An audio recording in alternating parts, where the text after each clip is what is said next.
So guys, okay, magandang umaga sa ating lahat. Pero sa akin hindi magandang umaga. So ito na yung kinakatakutan nating lahat, mga automatic na sasakyan. Ang lobat ang battery. Si TomTom may lobat after 1 year and January, February, March, April, May, June, July 1 year and almost 7 months.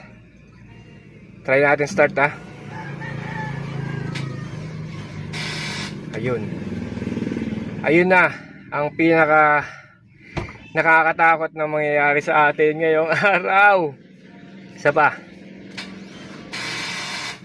wala talaga mga master. Although meron tayong jump starter, pero yun nga, dumating na yung araw talaga. Isa sa napakasakit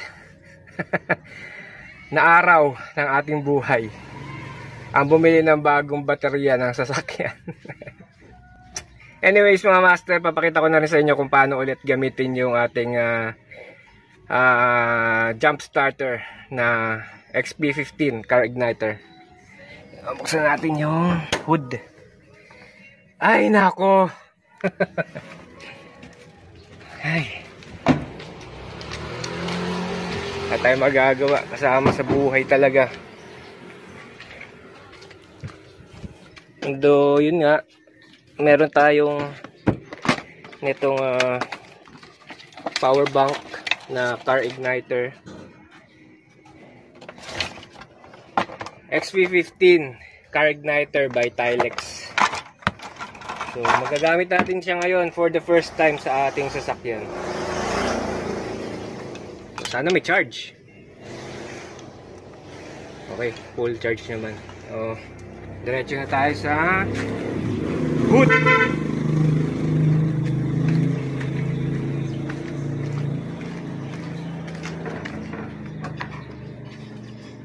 Ay ko, tos gas. So gaya ng sinasabi ko, red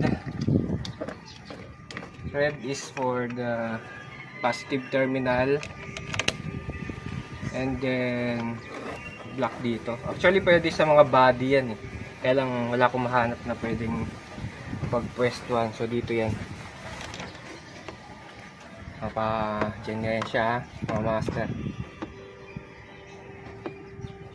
So pagka-start master, tanggalin kagad natin yung power bank kasi yun yung nasa instruction.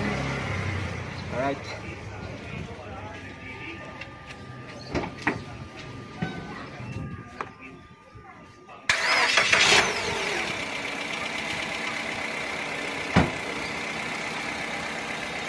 So yun mga master, ang bilis no. Start agad yung makina gamit lang tong ano natin, itong car igniter by Tilex XP15. Tanggalin na kagad natin yung power bank. Hayaan na lang muna natin siya mag-charge ng ganyan. So yun, paggamit nitong Tilex XP15, start agad.